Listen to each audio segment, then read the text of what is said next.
오늘 이 시간에는 우리가 이사야서 15장, 16장 우리가 두 장을 공부하도록 하겠습니다.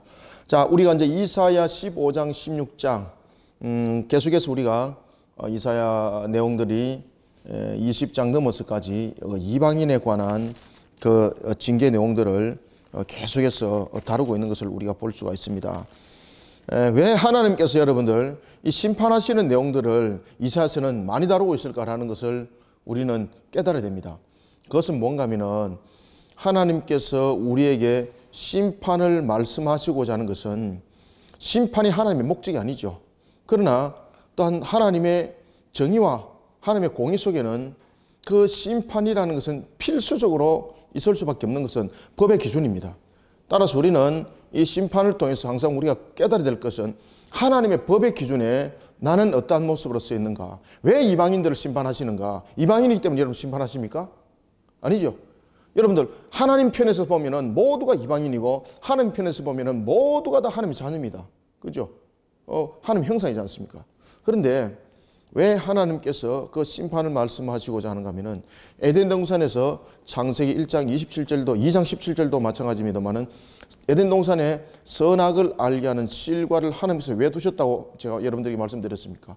선악을 알게 하는 실과를 주신 것은 그 법을 우리에게 주신 것은 은혜라는 거죠. 어떤 분들이 에덴 동산에 선악을 알게 하는 실과를 하나님께서 안 두셨으면 인간이 죄를 범하지 않았을 것인데 왜 그걸 두셔가지고 사람을 하여금 고민하게 만들고 왜 타락이라는 원죄 속에 젖어들게 만들었는가라고 말한다면 그거는 성경을 10%도 이해하지 못하는 사람입니다. 하나님의 형상이라는 것을 우리가 지금 공부를 하고 있지 않습니까? 하나님의 형상을 여러분 똑바로 알게 되면은 아하, 하나님께서 왜 창세기 27장에 그 법을 알게 하는 선악을 알게 하는 실과를 에덴 동산 그것도 중앙이라는 것은 모두에게 보편적으로 적용되는 것이거든요. 모두에게. 그리고 모두가 볼 수 있도록 누구는 보고 누구는 안 보고 아니가 모두가 볼 수 있도록 이것을 공개적인 측면에서 하나님께서 펼쳐 나간 거죠. 이거는 왜 그런가 하면은 우리의 인간의 연약성은 피조성은 항상 연약성을 가지고 있습니다. 왜냐하면 우리는 하아래적 그 땅의 재질로 만들어진 것이기 때문에 우리는 스스로 완전해질 수가 없어요.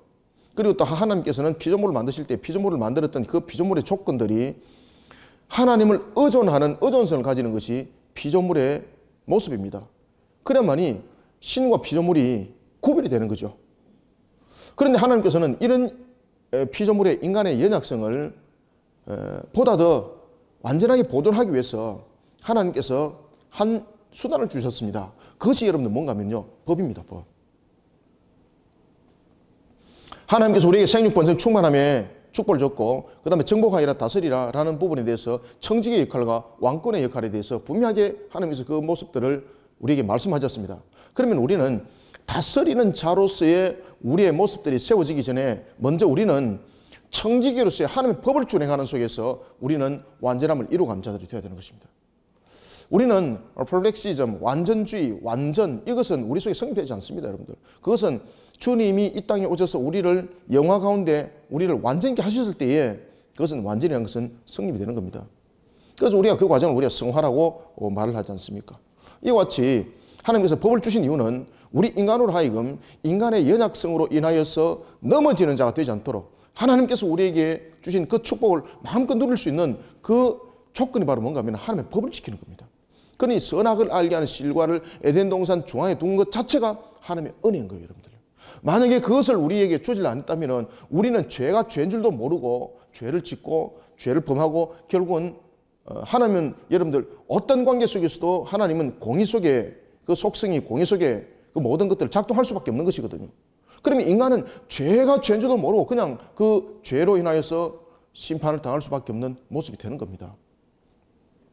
따라서 인간이 죄를 짓고 안 짓고는 선악을 알게 하는 실과를 뒀기 때문에 죄를 지었다 안 지었다 이것이 성립이 아닙니다. 여러분들요.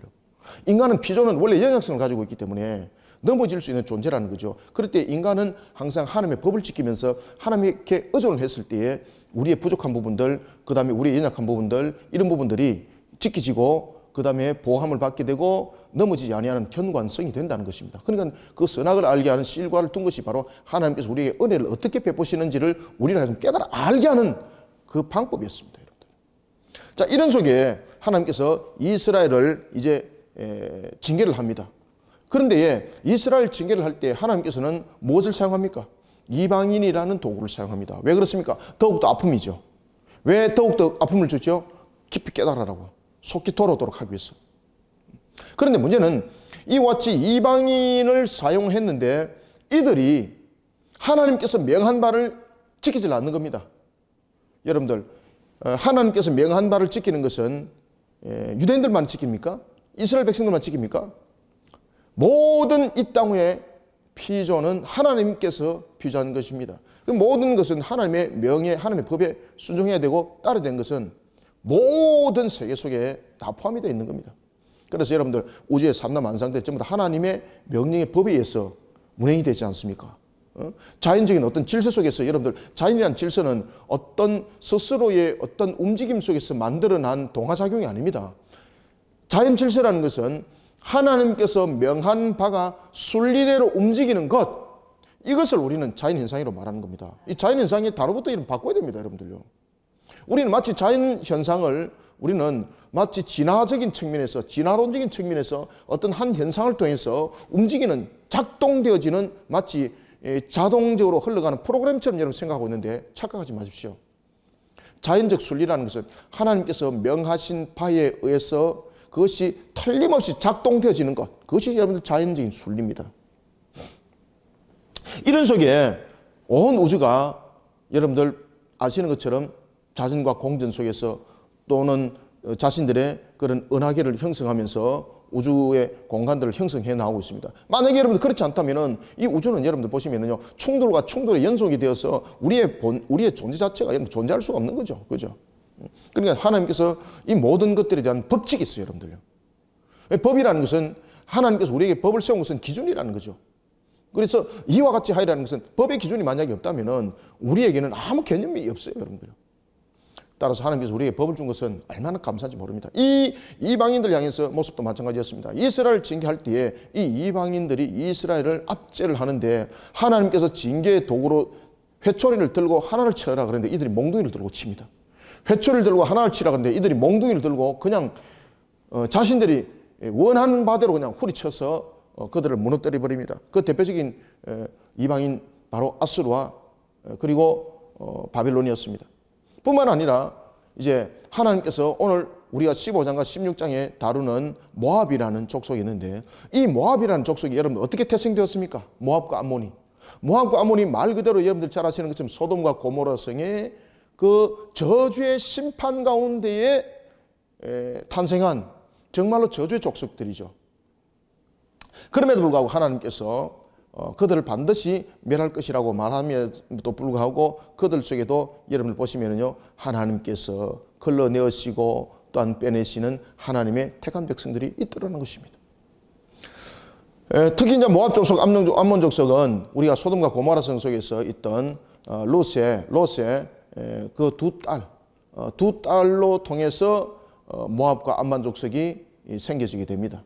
그러니까 이 모압과 암몬 족속은요, 타락과 그리고 정욕과 그리고 또한 자신들이 이루고자 하는 욕망, 이 속에서 탄생된 것이 모압과 암몬 족속이었습니다. 아니나 다를까 이 모압 족속은 이스라엘 백성들이 가나안 땅을 향해서 나갈 때에 아주 이스라엘 백성들에게 나쁜 짓을 많이 하죠. 그죠? 나쁜 짓을 많이 하죠. 그리고 특히 이들이 오늘도 이제 그 모습이 나타납니다만은 아모스 신, 그노스라는 그런 신들을 그들이 섬기면서 그리고 그들이 바알과 아세라라는 그런 접목점도 가지고 있고 그노스라는 신도 섬기고 이러면서 그 신들이 대표적으로 나타나는 것이 뭔가 하면 음행이거든요. 음행. 그들은 신을 즐겁게 하고 신을 기쁘게 하는 것 속에서 그 신으로 하여금 마음이 동화되어 자신들에게 부어지는 풍요. 그러니까 이들은 말 그대로 남녀의 성행위가 하나의 신전의 제사가 되었었습니다. 이것을 모압 족속이 여러분들 잘 아시는 건 발람과 발락 사건 아시죠? 첫 번째, 두 번째, 세 번째 저주했지만 저주하지 않고 하나님께서 그 입을 열어 축복하시도록 했지 않습니까? 그때에 여러분 잘 아시는 것처럼 발람이 발락에게 가르쳐 주죠.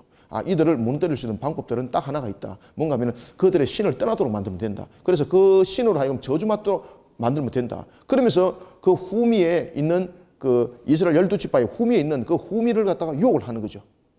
바로 암몬 족속들, 모압 족속들이 늘 썼던 그런 그 성적인 문제로 일어났던 그런 문화, 성문화 이런 것들을 그들에게 전파하게 되고 그리고 그들의 또한 죄를 전파하게 되는 이런 모습들이 되더라는 겁니다.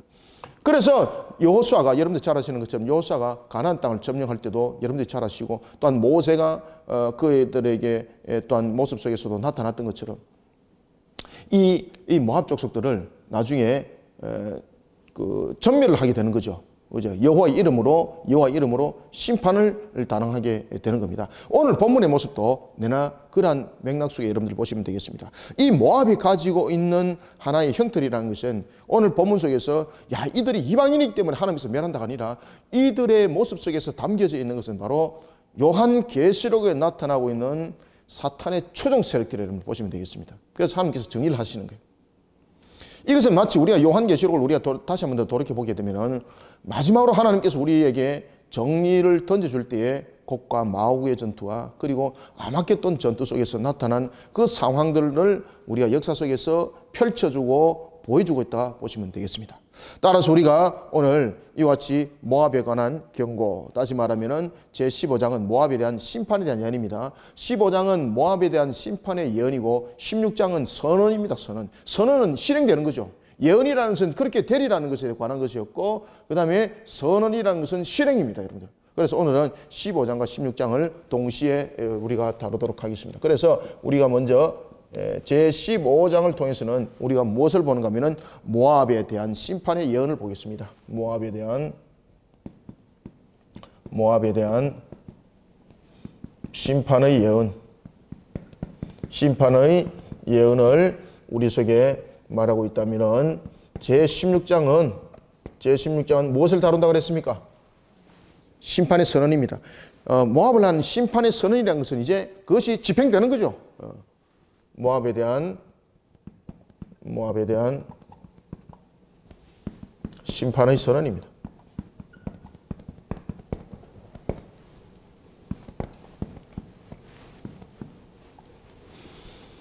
심판에 대한 예언이라는 것은 그렇게 될 것이라는 것이고 선언이라는 것은 이제 단행되는 겁니다. 이제.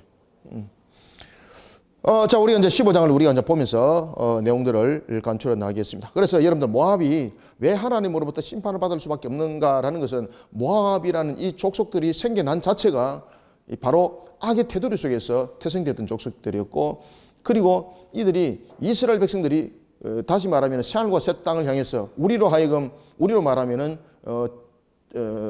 천국을 향해서 나갈 때에 천년왕국을 향해서 나갈 때에 이 사탄의 그 부속물과 같은 이런 그 세력들이 우리를 하여금 넘어뜨리려고 수없이 우리를 향해서 유혹하고 타락의 밧줄을 던지고 그러한 대표적인 세력이 모압입니다. 모압. 그래서 하나님께서 이 모압을 향해서 경고를 합니다. 자, 15장 1절 2절을 한번 읽어봅시다. 시작. 모압에 관한 경고라. 하룻밤에 모압 알이 망하여 황폐할 것이며 하룻밤에 모압 기르가 망하여 황폐할 것이라. 그들은 바윗과 디본 산당에 올라가서 울며 모압은 느보와 메드바를 위하여 통곡하는도다. 그들이 각각 머리카락을 밀고 각각 수염을 깎았으며 아멘. 오늘 본문에 여러분들 등장하는 부분에 보면 1절에 하룻밤에라는 단어가 등장하죠. 그죠? 하룻밤에. 이 하룻밤에라는 것은 우리에게 어떤 의미를 우리가 여러분들 주겠습니까? 하룻밤에라는 것은 제일 먼저 아무도 예상하지 못한 시간이라는 겁니다. 첫 번째는 예상하지 못한 시간이라는 겁니다. 예상하지 못한 시간.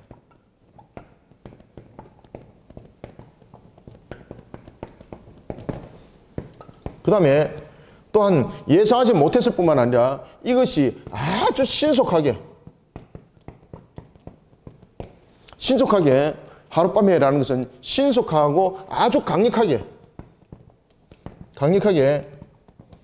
심판이 단행되어졌다는 얘기입니다.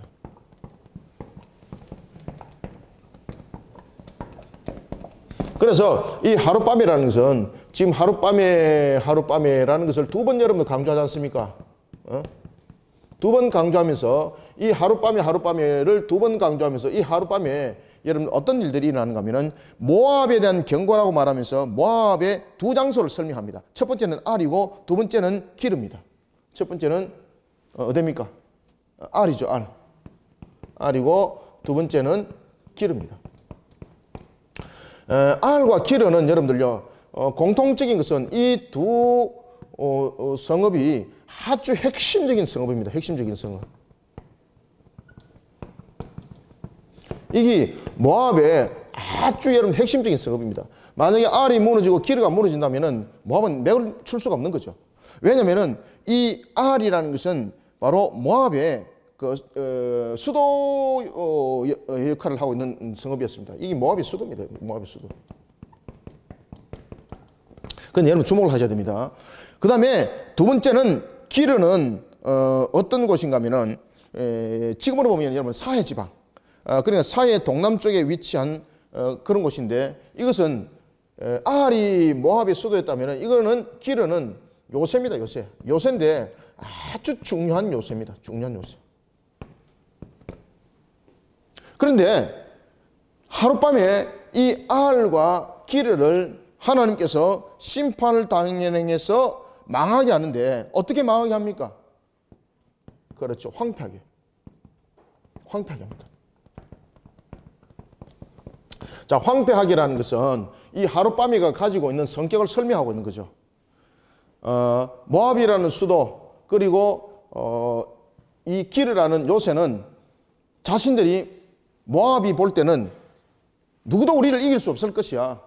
그죠? 강력함을 나타내고 있는 거죠. 그런데 그 강력함을 나타내고 있는 이 알과 기르가 예상하지 못한 시간에 그것도 신속하게 강력하게 심판을 단행되는데, 어떻게 강력하게 나타납니까? 황폐하게 나타납니다. 황폐하게. 완전히 썰어버린다는 이야기죠. 황폐하다는 것은 여러분들 풀 한쪽도 남지 않는 것을 황폐함이라고 말하고 있습니다.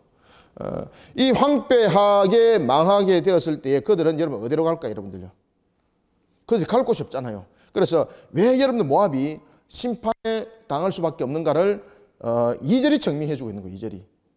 여러분 하나님께서 이렇게 심판을 단행했을 때에 그들은 무엇을 돌아봐야 되는 것입니까?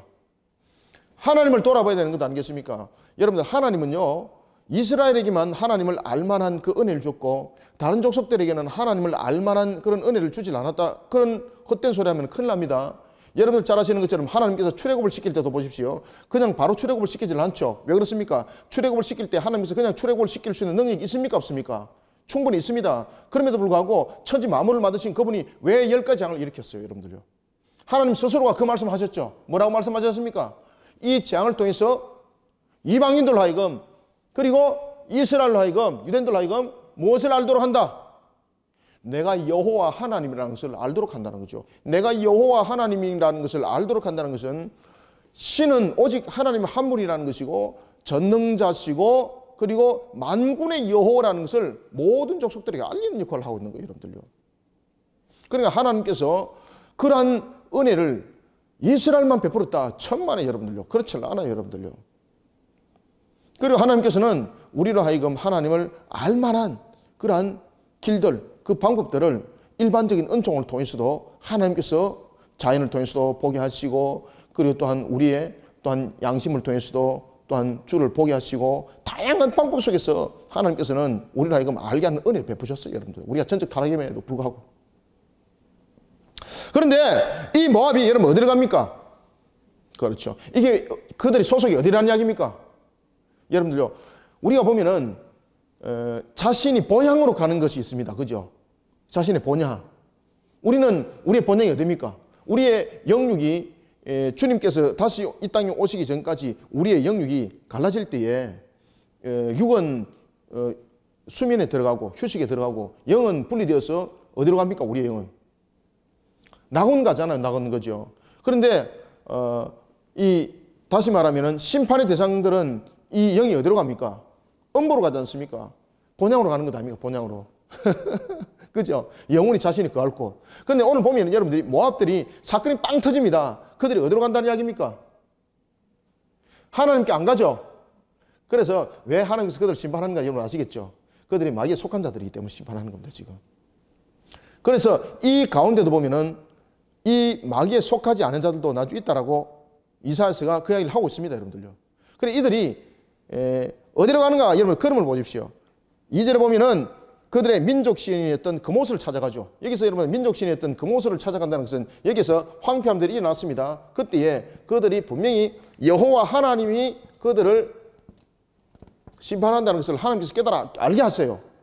그런데 그들이 어디로 지금 간다고 성경은 우리에게 말하고 있습니까? 2절 바윗과 디본 산당에 올라가며 바윗과 디본 산당에 무엇이 있습니까? 그들의 민족 신은 그모스가 있습니다. 그모스. 이게 그 당시에 이 모압의 민족신입니다. 모압의 민족신.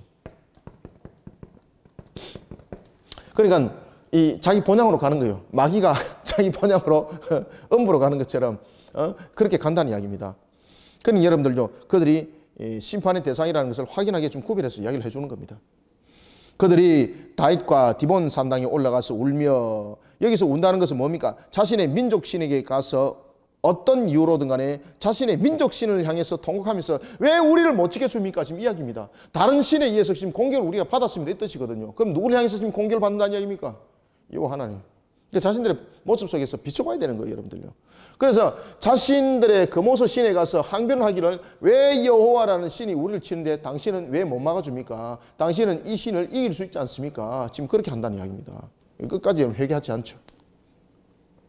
그러니까 망하고 황폐할 수밖에 없는 거예요, 여러분들. 아시겠죠? 그러니까 망하고 황폐할 수밖에 없는 겁니다.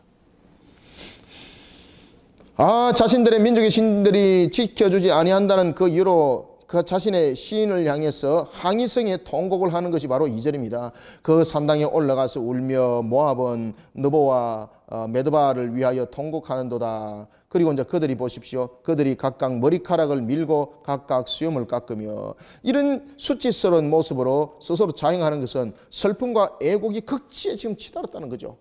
그래서 자신의 신을 지금 움직이려고 하는 거예요. 그런데 여러분들 이 신들에 대해서 우리가 잘 아는 것처럼 갈멜사 전투에서도 이미 우리가 여러분들 보셨지 않습니까? 그죠? 갈멜 전투 속에서도 그 신들이 움직입니까?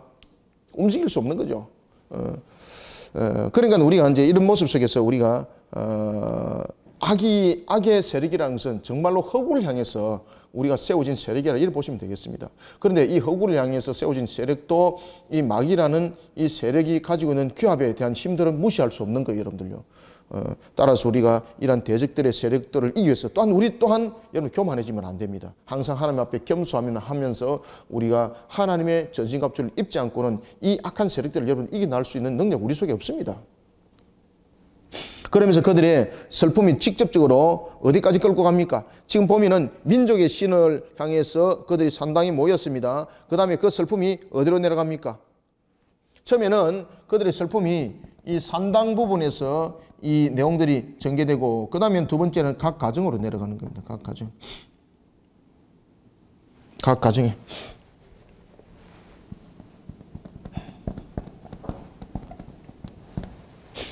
그러면서 보십시오. 뭐라고 말하는지. 3절. 거리에서는 굵은 배로 몸을 동였으며 지붕과 넓은 곳에서는 각기 애통하며 심히 울며. 지금 이게 그들이 나타나고 있는 그런 우상 신상 그리고 이방 신들, 다시 말하면 이 마귀의 세력 가운데 엎드렸던 이 모습들이 심각함을 우리에게 보여주고 있습니다. 이것이 여러분들 마지막 종말 때 그대로 나타납니다, 여러분들요. 마지막 종말 때에 여러분 요한계시록 그 말씀을 하시죠. 요한계시록 여러분 한번 볼까요? 이거 안 보고 넘어갈 수가 없습니다. 요한계시록 어디를 보는가 하면은, 자, 우리가 요한계시록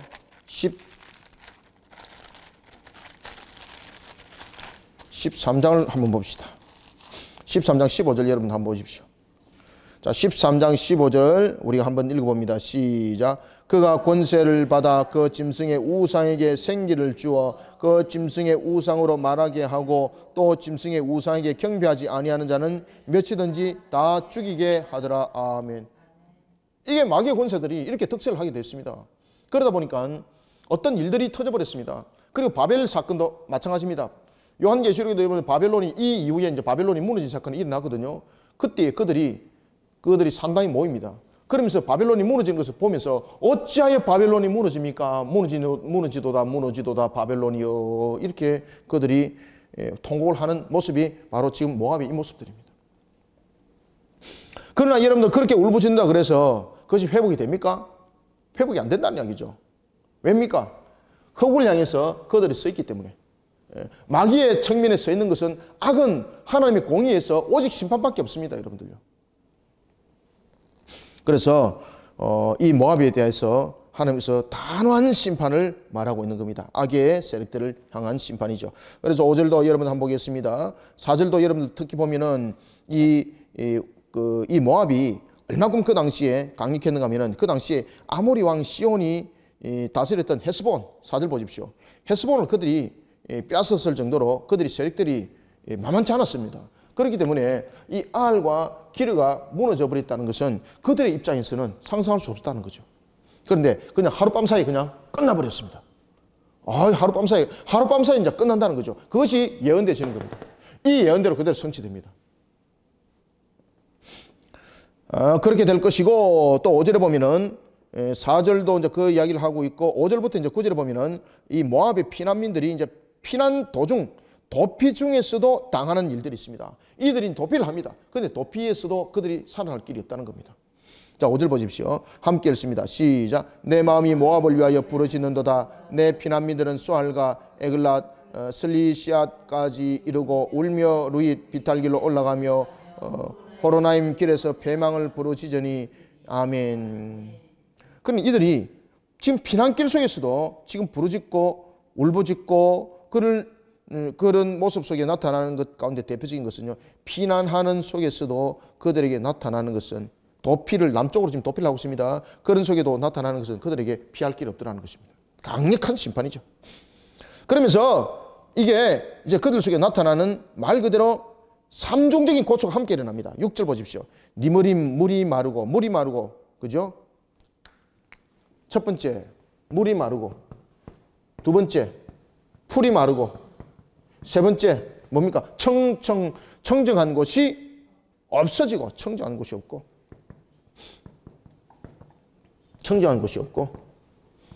그러니까 그들의 모습 속에서 이 강력한 심판은 그들의 피할 걸음이 아무것도 여러분들 없다는 것입니다.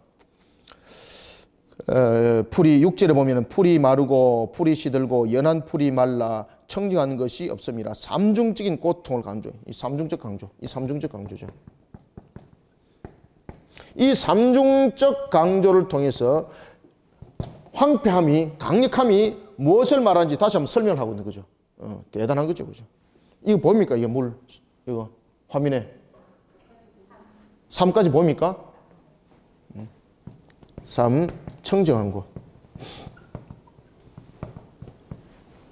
그래서 요 세 가지에 대한 삼중적 강조를 통해서 황폐함이 어떤 것인지, 어떤 강력함이 일어나는지를 우리에게 설명을 해주고 있습니다. 자, 그러면서 이제 7절, 8절 보시면은 이렇게 말하죠. 세일강 북쪽 지류로서 보면 이제 남쪽 에돔과 국경선을 형성하고 있는 그런 버드나무 시내를 그들이 거느리고 하는데 어떻게 되는가 한번 보십시다. 7절. 그러므로 그들이 얻은 재물과 쌓았던 것을 가지고 어디로 갑니까? 버드나무 시내를 건너가죠. 도망갑니다.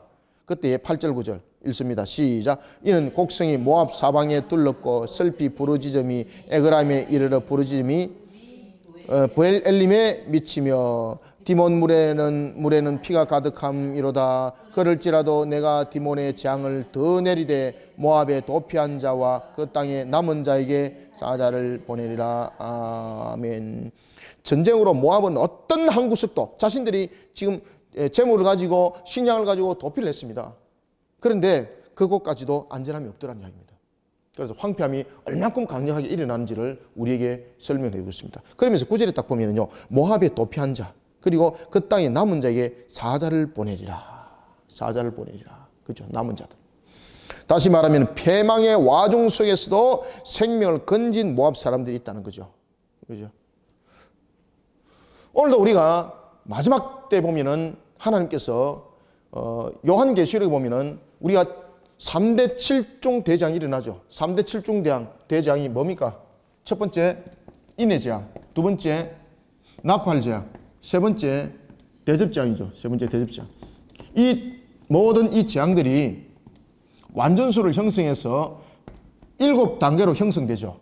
그래서 3대 7중 대재앙이라고 말씀드리는 거예요. 이때 3대 7중 대재앙 속에서 모압과 같은 이런 자들, 그 다음에 남은 이스라엘들 회개하고 돌아오는 데가 언젠가면은 바로 이 나팔 재앙이 마지막 7번째. 나팔 재앙이 불려진 7번째 나팔도 첫 번째, 두 번째, 세 번째, 네 번째, 다섯 번째, 여섯 번째 재앙들이 있습니다. 그때 돌아오지 않고 7번째 강력한 이 재앙의 심판에 그들이 마지막으로 돌아오고 그러는데 하늘에서 구원의 문이 완전히 닫힙니다. 그리고 난 뒤에 일어나는 이 대접재앙은요, 이 대접재앙은 회개가 조건이 아닙니다. 인과 나팔까지는 심판과 오늘 본문에 여러분 보시면요, 심판 속에 지금 남은 자들이 지금 있다고 지금 이야기를 하지 않습니까? 돌이킴이 함께 있어요. 그런데 이 대접재앙은 돌이킴이 있다 없다? 없습니다. 이 대접재앙은 오직 마귀에 대한 세력을 갖다 부어버리는 재앙입니다. 그래서 이때 그러면 우리는 어디에 갑니까? 교회라는 보호처 속에 우리가 있는 겁니다. 아시겠습니까? 이때 우리가 대접장을 하나님께서 우리도 이기도록 우리를 어디에 두는가 하면 우리를 보호처해야 됩니다. 보호처에.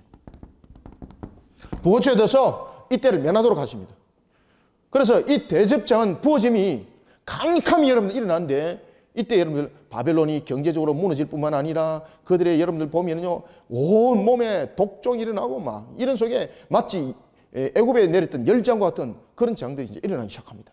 이것은 순수하게 악한 세력들에게 부어지는 겁니다. 그러면서 이제 그 속에 여러분들 잘 아시는 것처럼 이제 이 속에 아마겟돈 전쟁들이 이제 일어나는 겁니다. 아마겟돈 전쟁이 7 대접장의 마무리 측면에서 이제 아마겟돈 전쟁이 일어나게 됩니다.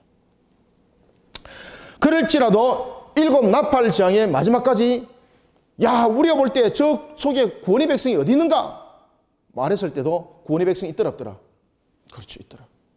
그래서 이 내용들은 요한계시록 말하면은 7번째 나팔 재앙이 불려질 때에 그 내용들을 우리에게 다시 한 번 더 돌아보도록 하는 것이 바로 이사야서의 내용이 되겠습니다. 자, 그리고 이제는 이러한 속에 심판이 이제 예언되어졌습니다. 어떻게 강력하게 심판할 것인지, 그죠? 그러면은 이 심판이 예언으로만 끝날 수 있는가? 이제는 이 심판이 선언되어집니다. 어디를 향해서?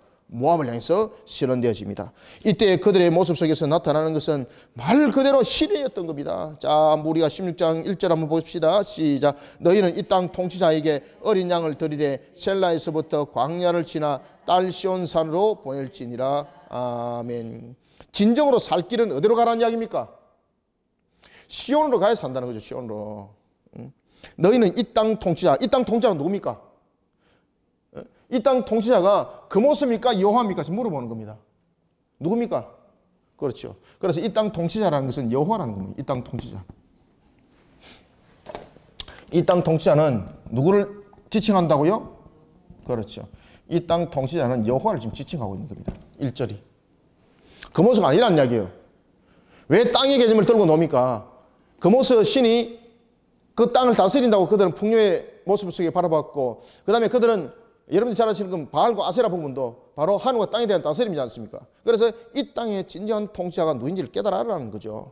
그럴 때에 이 땅 통치자에게 어린 양을 드리라라는 것은 어떤 얘기를 담고 있습니까? 어린 양을 드린다는 것은 어린 양을 왜 드립니까? 죄삼이죠. 회개함이죠. 그죠? 그래서 우리가 이 마지막 때에 마지막으로 부름받았을 때에 우리가 하나님께서 불러서 우리를 다시 한 번 더 회개시키고 돌이키는 이 방법들이 바로 어린 양을 드리는 모습입니다, 여러분들. 그래서 이 어린 양을 드리되 셀라에서부터라는 것은, 셀라는 여러분 어딘가 하면 에돔의 수도입니다. 에돔의 수도. 셀라는. 셀라에서부터 광야를 지나 어디로 보내라고? 그렇죠. 시온산으로 가야 된다는 거죠. 시온산으로. 예? 시온산은 누가 있는 곳입니까? 말 그대로 여러분들 자신들이 진정하게 살 길은 주님이 있는 곳으로 가는 거지. 그래서 하나님께 굴복하고 그를 섬기고 경외하라 이 말입니다. 그러면서 이제 2절에 이렇게 말합니다. 모압의 딸들은 아르논 나루에서 떠나다니는 무엇과 같아? 그렇죠. 세마 같고 그 다음에 보금자리는 흩어져서 새끼 같아 라는 것은 보잘것없고 보호받지 못하고 이런 모습이라는 겁니다. 그러면서 이제 3절은 말하지요. 3절 너는 방도를 베풀어. 여기서 이제 너는 3절 너는 누굽니까? 모압 사람들, 모압 사람들. 여기서 너는 이제 모압 사람들 말합니다. 너는 방도를 베풀어 공의로 판결하며 대낮에 밤같이 그늘을 지으며 쫓겨난 자들을 숨기며, 여기서 이제 쫓겨난 자들을 숨기라는 것은 누구를 말하고 있습니까? 바로 하나님이 주신 기업에서 쫓겨나서 방황하던 그런 유다의 피난민들, 그들을 숨기고 보호하는 자는 복이 있습니다. 이 대표적인 한 사람이 누구였습니까? 여리고성 생각 안 나세요? 라합이죠, 라합. 그죠? 그러면은 그들을 쫓겨난 자를 숨기고 그들을 도망가게 하고 발각되지 않게 한다는 것은 누구를 바라보면서 그렇게 한다는 이야기죠? 여호와 하나님. 라합이 그랬지 않습니까? 당신들이 요단강 건너오는 거 알고 있다. 어떻게 건는지 알고 있다. 그 다음에 이 광야를 걸어오면서 당신들의 신을 통해서 어떤 역사를 일으키는지 이미 알고 있다. 당신 신이 이 여리고성을 차지하기로 결정지었기 때문에 이 성은 당신들의 성이 될 수밖에 없다. 그때에 나를 기억해달라고. 나를 기억해달라고. 그죠? 나를 기억해달라고. 그래서 우리는 오늘도 하나님께서 우리에게 주신 이 말씀을 잘 삼가 묵상하고 우리가 오늘도 주의 말씀 속에 우리가 세상들을 바로 세워나가는 일에 우리가 바른 길들로 세상을 또한 인도해야 되겠습니다. 그래서 대낮에 밤같이 그늘을 지으며 쫓겨난 자들을 숨기며 도망한 자들을 발각되게 하지 말며 4절 5절 읽습니다. 시작. 나의 쫓겨난 자들이 너와 함께 있게 하되 너 모압은 멸절하는 자 앞에서 그들에게 피할 곳이 되라. 대저 토색하는 자가 망하였고 멸절하는 자가 그쳤고 압제하는 자가 이 땅에서 멸절하였으며 다윗의 장막에 인자함으로 왕위가 굳게 설 것이요 그 위에 앉은 자는 충실함으로 판결하며 정의로 구하며 공의로 신속히 행하리라. 아멘. 하나님의 백성을 대적하는 자가 되지 말고, 그리고 범죄함으로 인해서 징계를 당하며 고난 가운데 있을지라도 여전히 이스라엘은 하나님의 백성이라는 것을 잊지 말라는 거죠. 그럴 때에 그들에게 오늘도 쫓겨난 자들을 숨기며 도망하는 자들에게 발각되지 않도록 그들을 도와라는 거죠. 그렇죠? 마치 누구처럼? 마치 기생의 라합처럼 말입니다. 그래서 그들을 숨기고 그들을 도와준다는 것은 바로 여호와 신이 누구고 어떤 분인가를 아는 자만이 여러분들 할 수 있는 그런 모습 아니겠습니까? 그래서 그런 자들을 향해서 우리에게 말씀해 주고 있습니다. 하나님의 정의와 공의는 반드시 여러분들 실현됩니다. 메시아 통치가 고난 당하는 자에게도 여러분들 소망이 있는 이유는 메시아 통치가 고난 당하는 자에게 절망이 아닙니다. 고난 당한 그 가운데서도 하나님은 우리를 일깨워서 깨닫게 하시고 알게 하시고 그런 속에 우리도 하나님께서 이 길로 인도하셨던 것처럼 우리도 과거에 그런 여러분들 이방인의 모습이 아니었습니까? 그러면은 우리가 또 다른 이방인 속에서도 그런 역사는 일어난다 안 일어난다? 그렇죠, 여러분들 아시겠습니까? 그러니까 이런 부분들을 세상을 향해서 우리는 깨닫도록 알도록 증거해야 될 의무들이 있습니다. 여러분들 아시겠습니까? 내가 그렇게 구원받은 것에 대해서 내가 정말로 감사할 줄 알면은 이 부분에서 우리는 정인이 되어야 됩니다. 왜 그렇습니까? 내가 그들에게 더 상세하게 이 일을 말을 해줄 수 있는 그 일에 대한 산 증인이잖아, 그죠?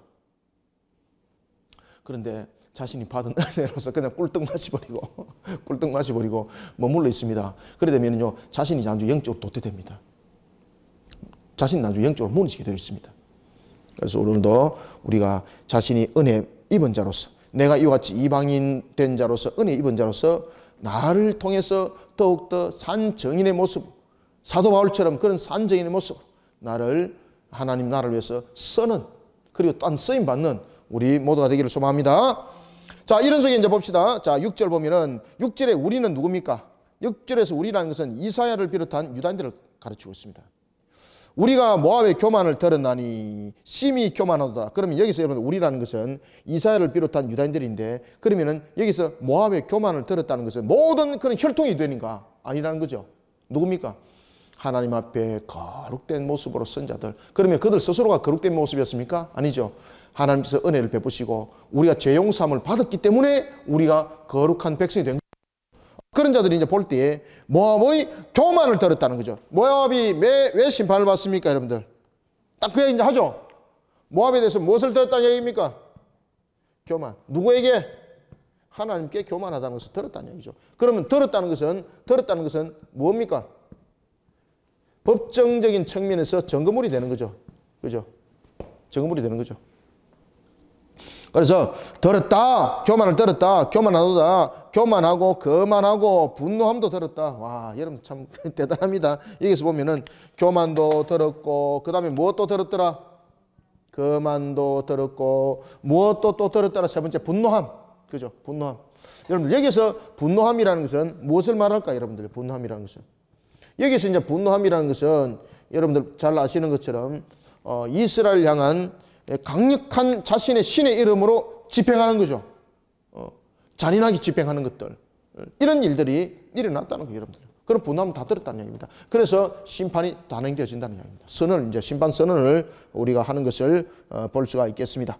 자, 이제 한번 읽어보겠습니다. 자, 6절부터 자 8절까지 한번 읽읍시다. 시작.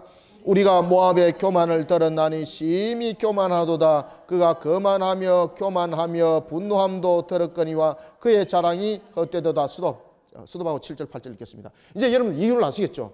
왜 여러분 모압이 심판을 받을 수밖에 없는 것인지. 이방인이기 때문에 심판받는 건 아닙니다. 지금 그 이유를 분명히 설명하고 있습니다.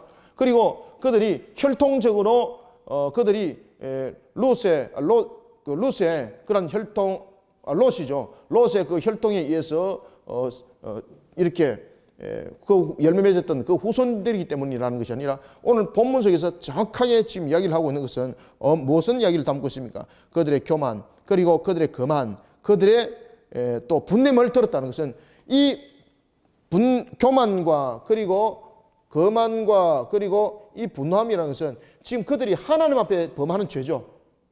그죠? 하나님 앞에 범하는 죄죠. 그러니까 이 교만과 거만과 분노는 하나님의 공의 앞에 설 수 없는 거죠. 그러니 여러분 심판이라는 겁니다. 여러분들 혈통으로 아무리 이스라엘이라도 하나님 앞에 교만하고 거만하고 분노함으로써 하나님 앞에 나서면은 하나님의 공의가 그를 살려줍니까? 안 살려줍니다, 여러분들. 그래서 그들을 하나님께서 회복시키기 위해서 무엇이 그들에게 필요했던 것이고 무엇이 그들 속에 하나님께서 은혜를 베푸셨습니까? 어린 양이죠, 어린 양. 어린 양이 대속에 있었죠. 대속의 값. 그죠? 어린 양이 대속의 값을 통해서 하나님께서 그 죄를 용서하셨죠. 이런 속에 모압은 자신들의 우상과 그리고 또한 자신들의 그 잔악한 이 모습 속에 오히려 대항하고 하나님 앞에 분노하는 모습들로 서니 그들이 스스로 자랑이 되었는데 그 자랑이 어떻더라? 헛되더라 말이에요. 헛되더라. 자, 8절, 7절, 8절 읽습니다. 시작. 그러므로 모압이 모압을 위하여 통곡하되 다 통곡하며 길하레셋 금포도 떡을 위하여 그들이 슬퍼하며 심히 근심하리니 이는 헤스본의 밭과 신마의 포도나무가 말랐음이라. 전에는 그 가지가 야살에 미쳐 광야에 이르고 그 싹이 자라서 바다를 건졌더니 이제 열국의 주권자들이 그 좋은 가지를 꺾었도다. 아멘. 지금 이게 어떤 심판인가 하면은 열국의 주권자들이 그 좋은 가지를 꺾었다는 것은 이제 아수르와 그리고 바벨론 등에 의해서 모압이 완전히 여러분들 가지가 있는데 가지가 꺾이면 열매를 맺습니까? 못 맺습니까? 못 맺는 거죠. 그래서 여기서 가지가 꺾인다는 것은 완전 멸망, 열매를 맺지 못하는 것. 누구에 의해서? 열국의 주권자들을 사용한다는 거죠. 누구를? 아수르와 그 당시 열국의 주권자들은 이제 장차 일어날 아수르와 바벨론을 말하고 있습니다. 이 아수르와 바벨론에 의해서 완전히 꺾인다, 끝난다는 이야기죠. 열매를 맺지 못한다는 거죠. 모압의 그 당시의 포도는 아주 유명했습니다. 그 당시에 모압의 여러분 포도는요 주변국들로 수출하여서 그들이 벌어들이는 말 그대로 주수입원이었습니다. 아주 모압에서 나는 포도다 그러면은 여러분들 우리가 이제 뭐 캘리포니아는 금포도 뭐 이런 이야기도 있고 그다음에 뭐 프랑스산 뭐 여러 가지 포도도 질이 좋다고 우리가 정평이 나서 동양 사람들이 수입을 엄청나게 많이 해가지고 프랑스 사람들도 그 포도주를 먹지 못하고 포도를 먹지 못할 정도로 그냥 자신들의 그 공급이 제대로 이루지 않았다라고 막 해토픽에 놓은 적도 있었죠, 그죠? 그러니까 여러분들 이 당시에 모압의 이 포도는요, 이 금포도는 아주 여러분들 그 값졌고 유명했었습니다. 그 모든 것들이 여러분이 싸그리 없어진다. 다시 말하면 경제적 기반이 무너진다는 거죠. 그래서 요한계시록에 보면은 무너졌도다 바벨론이여. 그 이야기가 등장하는 거죠. 자, 8절에 보면은 헤스본의 밭과 심마의 포도나무가 말랐습니다라는 것은 그것을 다시 한 번 더 주목하게 하시고 그것을 완전하게 강조를 하고 있는 것인데, 왜냐하면 헤스본의 밭과 심마의 포도가 바로 이와 같이 금포도와 포도를 생산하는 주 생산지가 되었습니다. 그걸 완전히 그냥 썰어버리겠다는 거죠. 그러므로 9절 보면은 그러므로 내가 야살의 울음처럼 심마의 포도나무를 위하여 울리라. 그리고 헤스본이여 아르알레여 네 눈물로 너를 적시리니. 심판의 결과입니다. 너는 여름실과 읽습니다. 시작. 너의 여름실과 네 농작물의 즐거움 소리가 그쳤음이라. 아멘. 심판의 결과입니다. 그리고 10절에도 보면은 즐거움과 기쁨이 그 밭을 떠났다. 그리고 포도원에서 나는 즐거운 소리가 없어졌다. 자, 여기서 여러분들 또 세 가지를 말합니다. 떠났고 없어지고 없어지리라. 그죠? 떠났고 10절. 기쁨이 밭에서 떠났고, 두 번째 기쁜 소리가 없어졌고, 세 번째 틀에서 포도를 밟을 사람이 없다. 그죠? 이래서 이제 내가 그 즐거운 소리를 그치게 한다는 것은 하나님께서 강력한 심판을 자연현상에서 나타나는 것이 아니라, 지금 하나님의 심판을 우리가 자연현상으로 이걸 보시면 안 됩니다. 이 속에서 말하는 것은 이 강력한 심판은 어떻게 일어나는가 하면은 어떤 자연적인 현상에서 나타나는 것이 아니라는 이야기입니다. 이게 어떤 자연적인 현상에 의해서 우리가 올해 흉년이 졌습니다, 이런 이야기가 지금 아니라는 겁니다. 분명히 풍년이 지어야 될 그런 모든 조건들 다 가지고 구성해지고 있는데, 하나님께서 그걸 갖다 황폐하게 그냥 아수르와 바벨론과 같은 이런 주권적 세력에 의해서 짓밟아버리게 만들고 그들의 주생산까지 다 무너져 버리게 만드는 하나님의 스스로 하나님의 자력적인 그런 능력에 의해서 그들을 심판해버리겠다는 이야기입니다. 하나님의 자력적인 능력에 의해서. 그렇게 그들을 하나님께서 강력하게 그들을 심판한다는 겁니다. 이러므로 11절 12절 이제 읽어볼까요? 시작. 이러므로 내 마음이 모압을 위하여 수금같이 소리를 바라며 내 창자가 기라레셋을 위하여 그러하도다. 모압이 그 산당에서 피곤하도록 봉사하며 자기 성소에 나가서 기도할지라도 소용이 없으리로다. 아멘. 그들이 결국 또 어디로 갑니까, 여러분들? 자기들 본향으로 가는 거죠, 그죠? 그모스에게 아무리 의지하고 아무리 네가 빌어봐도 그것은 어떻다는 이야기입니까? 아무 소용이 없을 것이다. 아무 소용이 없을 것이다. 왜냐하면 13절 하나님께서 이미 심판하기로 그 모든 것을 결정졌기 때문이다. 자, 마지막으로 13절 14절 읽고 마무리하겠습니다. 시작. 이는 여호와께서 오래전부터 모압을 떨어 하신 말씀이거니와 이제 여호와께서 말씀하여 이르시되 품꾼의 정한 해와 같이 3년 내에 모압의 영화와 그 큰 무리가 능욕을 당할지라. 그 남은 수가 심히 적어 보잘것없이 되리라 하시도다. 아멘. 왜 여러분들 보면은 14절 보십시오. 14절이면 책을 딱 해놓으세요. 왜 품꾼의 정한 해와 같이 3년 내라고 말을 했을까, 여러분들요? 이거는 그 당시에 여러 가지 이제 계약적인 문제, 그리고 전쟁에 고용됐던 용병들, 이런 부분들을 다루고 있는 겁니다. 그 당시에 이 고대 근동에서는 전쟁을 위해서 이 용병들을 돈을 사고 이렇게 고용을 했었습니다. 이 고용을 할 때에 대체로 어느 계약을 맺는가 하면은 3년 계약들을 맺는 경우들이 대부분입니다.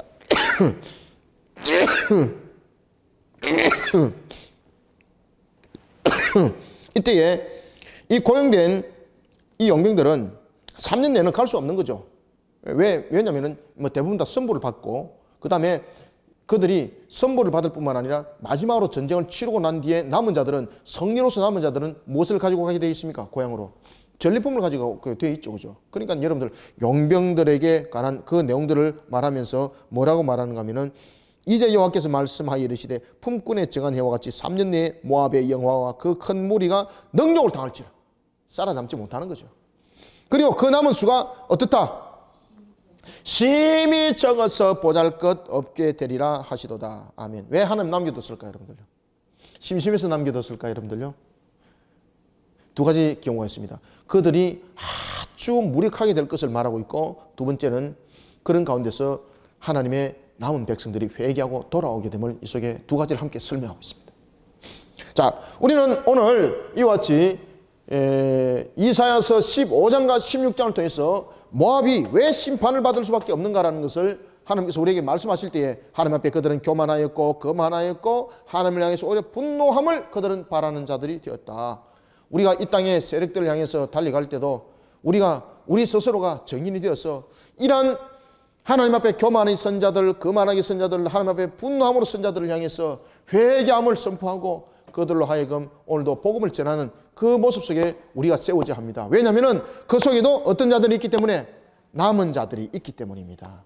오늘도 이러한 사명들을 잘 감당하고 우리가 모압의 이 심판에 관한 예언과 그리고 심판에 대한 선언을 통해서 우리가 해야 될 일들 그리고 또한 우리가 어떤 위치에 서야 되는가를 다시 한 번 더 깨달아보는 성경 공부가 되었으면 합니다. 오늘도 이러한 속에 자신들의 모습들을 바로 세워나가는 우리 모두가 되기를 소망합니다.